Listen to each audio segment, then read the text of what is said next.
Bonjour, Dieu vous bénisse.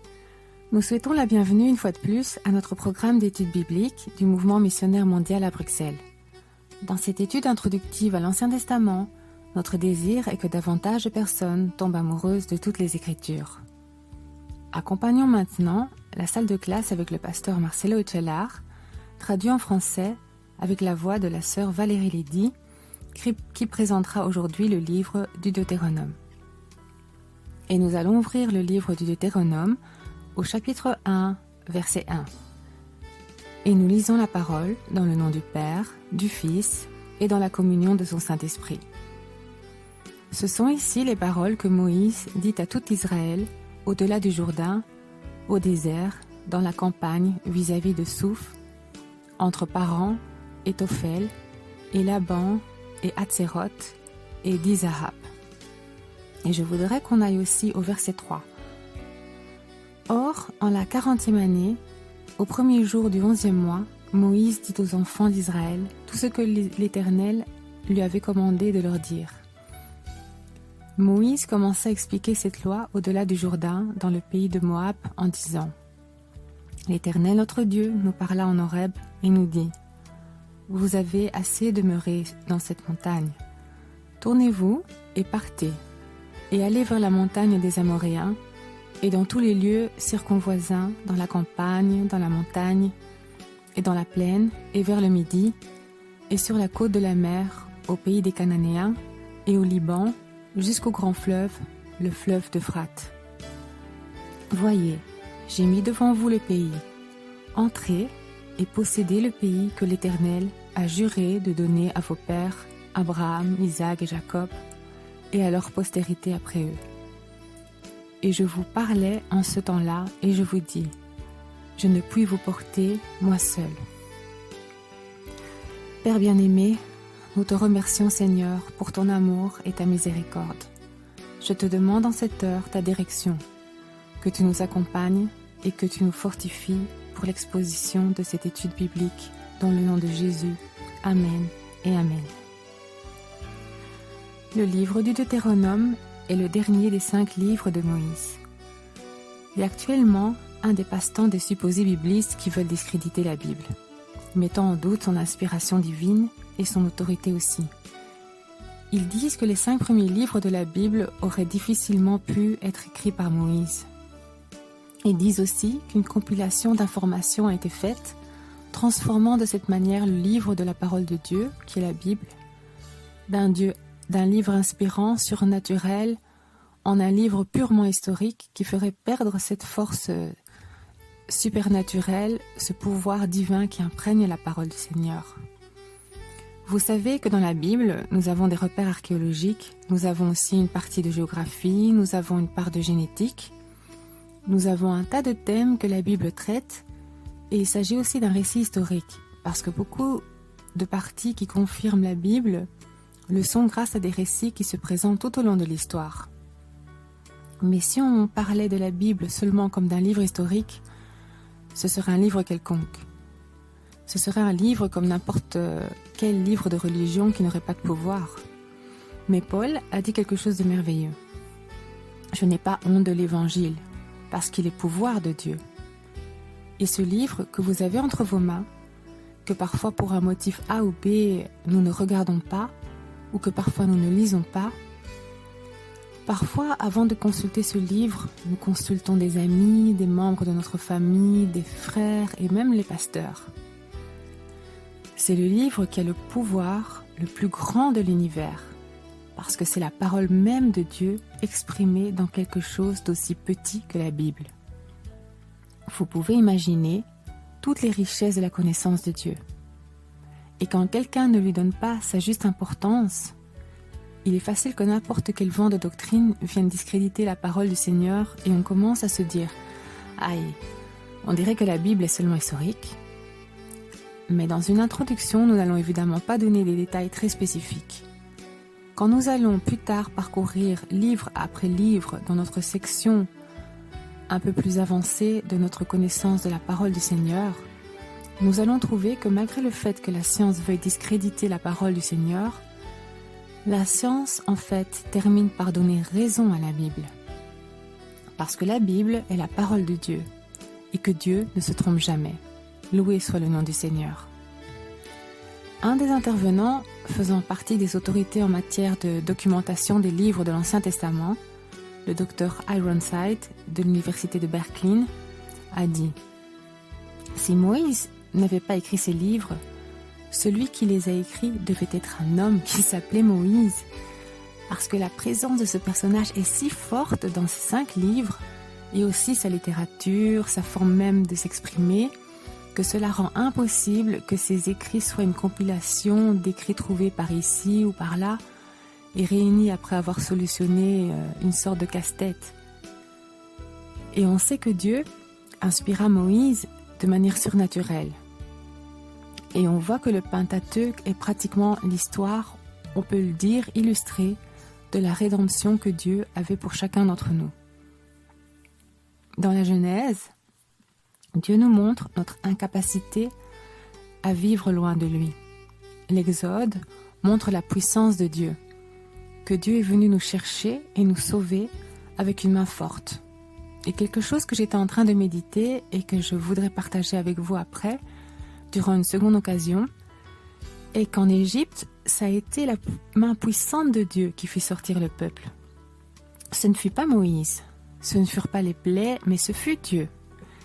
Et Dieu, à travers de cette libération, nous amène dans un endroit qui est le désert. Et c'est dans le désert où nous rencontrons les 2 livres les plus compliqués pour certains, Lévitique et Nombre. Nous avons vu que le livre du Lévitique est simplement une représentation visible, graphique, illustrée de ce que Dieu veut faire en nous. Soyez saints parce que je suis saint. Dieu veut nous sanctifier. Et définitivement, après que nous ayons accepté Christ dans notre cœur, après qu'on ait reçu la nouvelle naissance, le travail le plus dur du chrétien est de se sanctifier. Ou vous allez me dire que c'est facile pour vous de vous sanctifier ? Pasteur, pour moi c'est une promenade, je me sanctifie quand je veux. Non mon frère, même si l'on veut être saint, on gardera toujours l'une ou l'autre petite tâche. Mais qu'est-ce qu'il est beau que la promesse de Dieu et que lorsque Christ viendra reprendre son Église, sa fiancée montera avec des vêtements blancs, brillants, sans tache ni froissure. Parce qu'à quoi cela sert-il qu'ils ne soient pas tachés s'ils sont froissés ? Regardez la difficulté du niveau de sainteté que Dieu veut. Et cela nous amène de nombreuses fois à vouloir nous confier en nos forces et à ne pas dépendre de Dieu, ce sur quoi le livre des Nombres définitivement se concentre. La dépendance d'un Dieu qui sait ce qu'il fait. Et quand nous arrivons au livre du Deutéronome, certains se disent « Bon, alors Deutéronome est arrivé au ciel ». Mais Canaan ne représente pas seulement le ciel, n'est-ce pas ? Comme ce cantique très précieux qui dit « Par la terre de Canaan, alléluia, je me dirige vers la terre de Canaan ». Quand nous pensons à Canaan, nous pensons à la Canaan céleste, à la terre promise, où il n'y aura plus de pleurs, où il n'y aura plus de douleur, où toutes nos tristesses seront consolées et oubliées. Loué soit le nom de Christ. Mais dans notre vie séculière, dans notre vie terrestre, on ne sera pas toujours dans le désert, mes frères.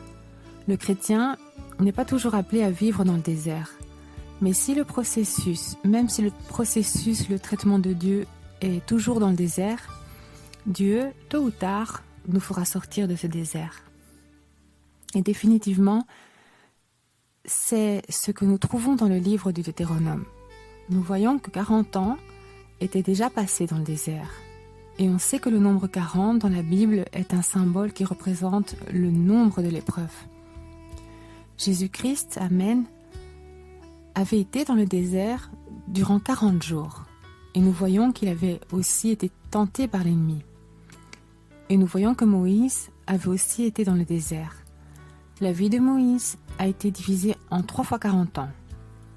40 ans pensant qu'il était quelqu'un, 40 ans pour découvrir qu'il n'était personne, et 40 autres années voyant ce que Dieu pouvait faire avec lui. Loué soit le nom de Christ. Mais quand est passée cette génération qui n'avait plus confiance en Dieu, cette génération a voulu retourner en arrière. Et tous ceux qui étaient des enfants étaient déjà devenus adultes et étaient définitivement prêts pour emprunter ce chemin qu'on leur avait promis. Moïse, avant de mourir, a fait un de ses serments les plus merveilleux, les plus puissants et d'un potentiel prophétique merveilleux, c'est le livre du Deutéronome. Ce n'est pas pour rien qu'il signifie « seconde loi ». Seconde loi, pas parce que Dieu a changé sa loi, mais parce qu'elle consiste en un rappel de la loi, parce que les générations passent. Vous et moi n'allons pas rester ici pour toujours. Nos enfants grandiront. Nous sommes le fruit de la génération antérieure, mais les jeunes ont grandi. De la même façon que dans le chapitre 20 du livre de l'Exode, nous trouvons les 10 commandements, nous les retrouvons aussi dans le livre du Deutéronome. Et ils n'ont pas changé, ce sont les mêmes. Mais avant de donner les 10 commandements, Moïse se préoccupa de rappeler, de raconter, d'illustrer à ces jeunes ce que Dieu avait fait avec eux pour les amener où ils étaient arrivés. Et le livre du Deutéronome montre la difficulté du changement générationnel qu'il y a dans toutes les églises et dans la vie de tous les chrétiens dans le monde. Parce qu'on parle toujours du sentier ancien, n'est-ce pas? Mais il n'y a qu'un chemin. Il y a seulement une porte. Christ est un. Christ ne change pas. Il est le même pour les siècles des siècles. Et ce qu'on doit faire avant tout est de rappeler les merveilles que Dieu a fait avec nous, pour que nos enfants puissent commencer à connaître de manière tangible, personnelle, le Dieu de leurs parents. Et quelque chose qui m'avait marqué quand j'avais mes projets, mes plans, est que Dieu est venu et m'a dit « Non, je ne te veux pas là. » Et je lui avais répondu « Mais Seigneur, comme les jeunes disent. » Et Dieu n'est pas entré dans mon jeu de pourquoi, mais pendant que j'étais à genoux en train de prier, pleurant d'énervement, de tristesse, il m'a rappelé, comme dans un film, que durant l'année 1998, il nous avait amenés avec une main puissante en Italie. Il m'a rappelé comment, dans une chambre d'hôtel au Pérou, Dieu avait touché le cœur de mes parents. En ce moment, le garde du corps de Fujimori, qui après fit carrière dans la politique, nous proposa un jour de nous aider en cas de besoin, car quand le gouvernement de Fujimori était tombé, mon père l'avait aidé en Bolivie, où il s'était réfugié. Et il nous avait dit « Quand vous viendrez dans mon Pérou, comptez sur moi ». Et quand Dieu a commencé à rompre toutes les choses en Bolivie, car son plan était de nous faire sortir de Bolivie, le premier endroit que mes parents ont visé, c'était le Pérou, parce que là-bas se trouvait quelqu'un qui pouvait nous aider. Et quand nous étions arrivés là-bas, cet homme nous envoya son propre garde du corps, cette fois-ci, pour nous dire qu'il ne pouvait pas nous recevoir. Et on est resté là surpris. Et mon père, rempli de foi, fit tourner le globe qui se trouvait là-bas et dit « Où mon doigt tombe, on y va !» Et il avait les yeux fermés, et Dieu fut bon, parce qu'on aurait pu tomber sur la Chine, en Irak, en Inde, à Singapour ou en Corée du Nord. Mais dans sa miséricorde, Dieu fit pointer le doigt de mon père sur l'Italie. Quand on arriva là-bas durant le mois de juin, je me souviens qu'avant notre départ pour l'Italie, on nous avait dit « Là-bas il fait froid ». Et nous, avec nos vêtements de laine de Bolivie, on est arrivés en Espagne, où on devait attendre notre avion pour l'Italie, et il était 10 heures du soir et le soleil était encore à mi-chemin, et il faisait à peu près 32 degrés. Et vous pouvez imaginer comme on était en train de fondre. On est arrivé là-bas et c'était un peu difficile d'entrer avec le visa. C'était un peu plus difficile d'entrer avec le visa Schengen et on nous disait « Combien d'argent vous avez pour amener votre famille en Europe ?» À cette époque, mon père travaillait dans une banque et il était gérant de cartes de crédit. Et il avait toutes les cartes, mais l'unique détail que personne ne savait est que toutes les cartes étaient clôturées, car nous étions sortis de Bolivie presque comme des fugitifs parce que le partenaire professionnel de mon père s'en était pris à nous et nous avait envoyé des assassins et c'était très dur. Et surpris, il ouvrit son portefeuille où se trouvaient toutes les cartes, platine, or, noir, Et quand le contrôleur vit toutes ces cartes, il dit « Ouh, pardon monsieur, passez !» Et ce fut ainsi qu'on traversa la frontière. Le Seigneur m'a rappelé le moment où on traversa la frontière et où on n'avait pas d'argent pour acheter un cheeseburger qui coûtait à l'époque 1000 lire parce que l'euro n'existait pas encore. Nos premiers meubles, nos premiers vêtements, on les a pris dans les poubelles. Maintenant, à Milan, il y a davantage de services humanitaires qui récoltent les objets. Mais à l'époque, les gens jetaient dans la rue les vêtements qu'ils ne voulaient peut-être pas laver ou les meubles qui étaient un peu abîmés et qu'ils ne voulaient pas démonter ou payer un service d'enlèvement. Nos premiers matelas provenaient donc des poubelles. Et Dieu me rappela tout cela. Rappelle-toi que ton père, après avoir gagné 1000 lires par jour, a gagné 3,5 millions de lires, ce qui correspond à quasi 2000 euros par mois. Mon père a tout laissé pour servir le Seigneur. Son patron l'avait traité à l'époque de fou. « Ils t'ont lavé le cerveau, ils t'ont hypnotisé » disait-il. Et il voulait lui offrir un autre travail à 3500 euros par mois en travaillant seulement à mi-temps. Et Dieu m'a rappelé. Je vous ai amené jusqu'à Genova et vous avez redémarré à nouveau. Et là, je n'ai jamais abandonné tes parents. Et si tu obéis aujourd'hui à ma voix, je ne vais jamais t'abandonner. Et le Dieu de tes parents, aujourd'hui, il ne sera pas seulement le Dieu de tes parents, mais je me convertirai en ton Dieu. Depuis ce jour, mes frères, mon Dieu ne m'a jamais abandonné. Depuis ce jour, je n'ai pas eu de chagrin à tout laisser par amour pour Christ. Depuis ce jour, je continue à servir un Dieu qui m'a rappelé sa loi, mais qui d'abord me fit me souvenir où il avait œuvré pour mes parents et que ses œuvres furent un reflet de celles qu'il voulait faire dans la vie de leurs enfants. Et le message du livre du Deutéronome fut le même.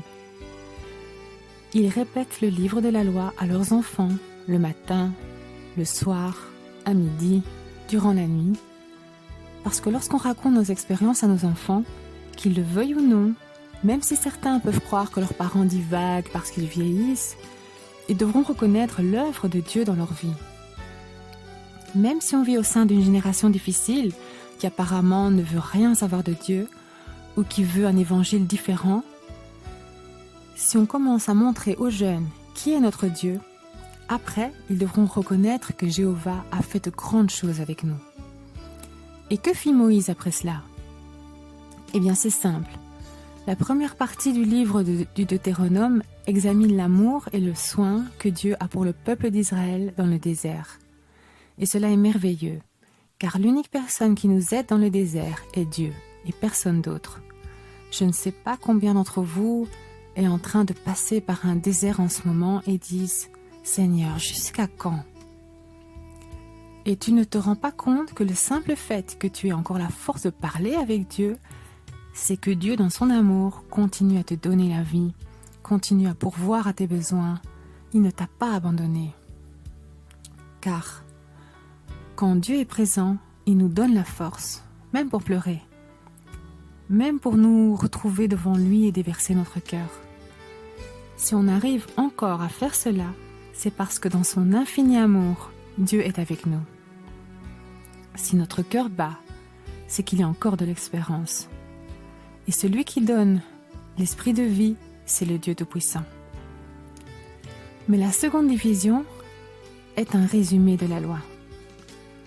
Les 10 commandements apparaissent pour la seconde fois à partir du chapitre 5 au verset 27. On voit qu'ils sont mentionnées toutes les lois au sujet de l'idolâtrie, du divorce, de l'infidélité et ainsi que d'autres lois. Et pourquoi Dieu se préoccupe de répéter avec emphase les lois de purification et de prévention contre l'impureté? Parce qu'ils étaient en train d'entrer dans une terre où l'immoralité et la luxure étaient la règle. Les Cananéens étaient des personnes très perverties. Tous ces peuples, même parmi leurs sacerdotes, pratiquaient des fêtes qui étaient très souvent des orgies. Et nous voyons qu'au long de l'histoire de l'Église, beaucoup de temples ont dû lutter contre ce problème de vivre au sein d'une société qui se pervertit chaque jour davantage. Et c'est la nouvelle génération qui doit lutter contre cela. Et Moïse ne leur interdit pas d'entrer en Canaan, mais il leur rappela les commandements de Dieu. Car vous savez que lorsque l'on interdit quelque chose à un jeune, il a encore plus envie de le faire. Je vous le dis par expérience propre, car plus on me disait non, plus pour moi c'était un oui, parce qu'un jeune aime contredire. Et l'enfant aussi, quand on lui dit « ne le fais pas », cela revient à lui dire « fais-le s'il te plaît ». Et Moïse, dans sa sagesse, avait compris que davantage que d'interdire, il devait leur rappeler ce que Dieu attendait d'eux. Et en ces temps si difficiles, nous devons accompagner nos témoignages passés avec nos témoignages présents et en même temps faire que la parole de Dieu se reflète dans notre vie. Parce qu'à quoi sert-il que nous ayons de grands témoignages de notre passé, mais que notre présent soit un désastre? Il y a beaucoup de personnes qui vivent cela. Beaucoup d'églises vivent de gloire passée, mais ne vivent pas de gloire présente. Beaucoup de vies disent « je me suis convertie, j'ai fait ceci, j'ai fait cela », mais maintenant elles sont nulle part. Et je crois que le juge le plus sévère et le plus impartial qui existe est la parole de Dieu. Et quand nous nous présentons devant ce juge, personne ne peut le manipuler, car c'est un juge incorruptible et que l'on ne peut pas acheter, qui n'a pas de compromis avec personne, sinon avec la justice. Et ce que nous devons faire, c'est présenter la justice de Dieu à nos familles, à nos vies, pour que ces personnes comprennent que notre Dieu veut uniquement la justice pour nos vies.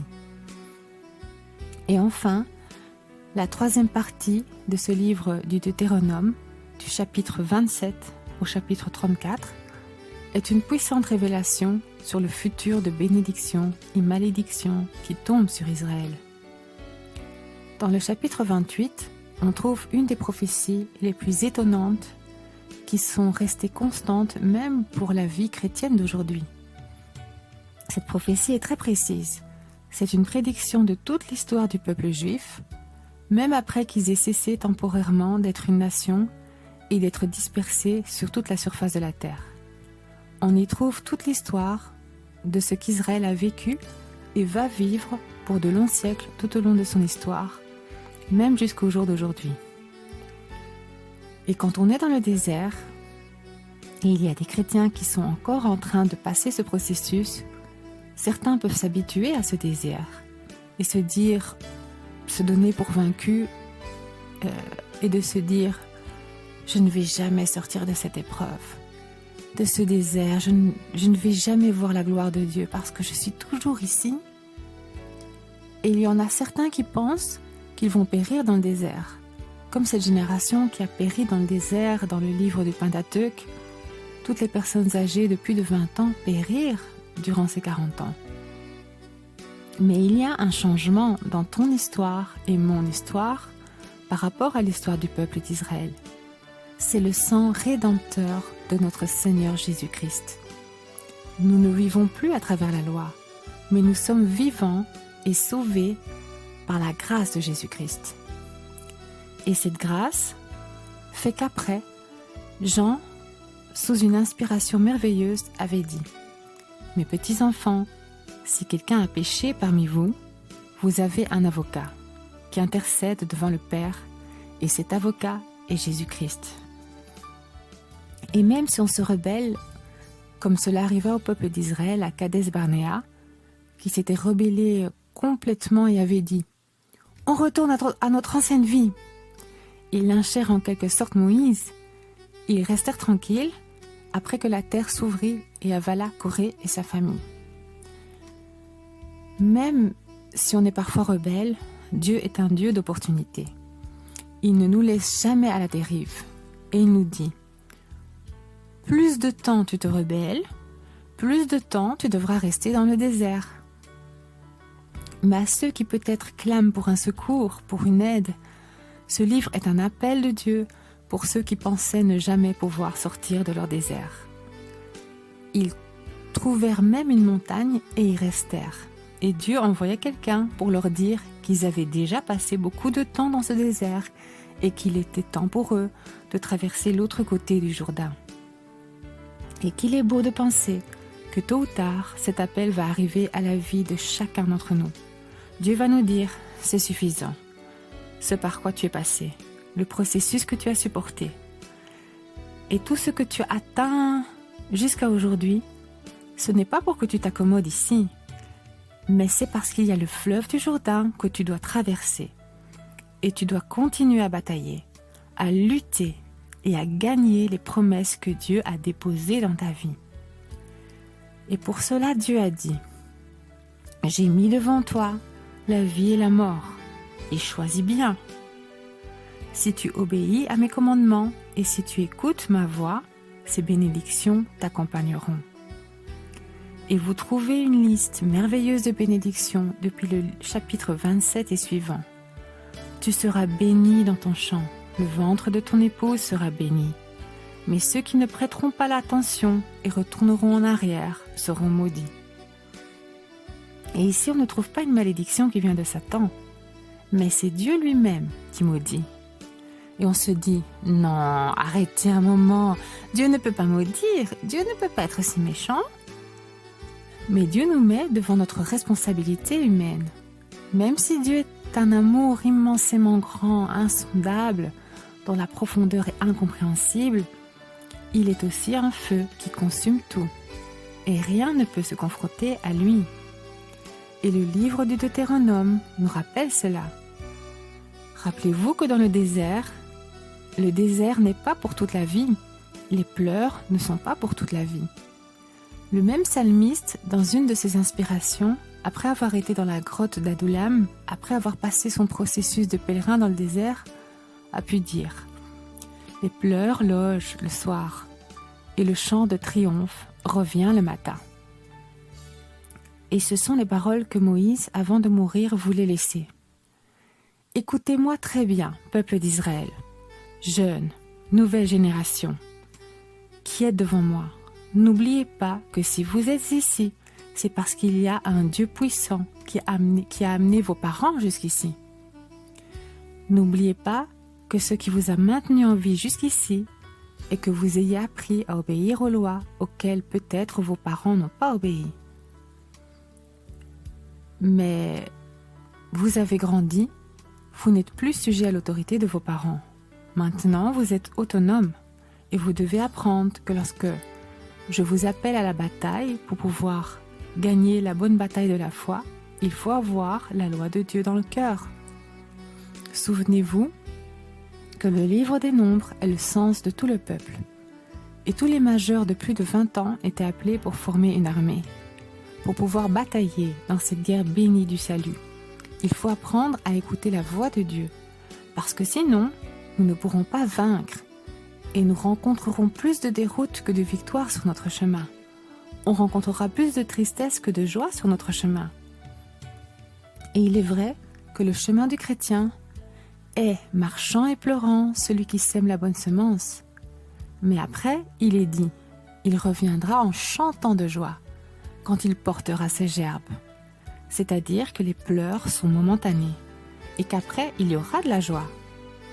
Mais à ceux qui n'obéissent pas à la voix de Dieu, le livre du Deutéronome, fermant un cycle, nous dit « Israël, si tu n'obéis pas, ta vie sera une vie de douleur, parce que tu as goûté aux miséricordes de Dieu, tu as goûté à la main libératrice du Dieu Tout-Puissant qui a tout donné pour toi, qui a anéanti tes ennemis, que tu n'as jamais revus, qui t'a donné l'aliment dans le désert, qui t'a protégé de la maladie dans l'intempérie, qui a fait de toi une nation forte contre des peuples mieux établis et plus organisés. Mais vous, nomades dans le désert, avez bataillé et vaincu. Et quand vous avez commencé la marche militaire vers la terre promise, un des grands géants à s'être interposé était Jéricho. Mais il ne serait jamais arrivé à Jéricho avant d'avoir reçu ce rappel de la loi. Ce qui inspira Josué à se convertir en successeur de Moïse, c'est d'avoir été proche de lui quand Dieu l'appelait sur le mont Moïse, sur le mont Sinaï. Et vous pensez que lorsque Moïse montait sur la montagne, Josué restait en bas à attendre? Quand les gens ont dit « Moïse est mort parce que cela fait 40 jours qu'on ne sait plus rien de lui. Faisons un veau d'or. » Non, au contraire. La majorité de ceux qui étudient la parole de Dieu disent que Josué était en train de jeûner avec Moïse.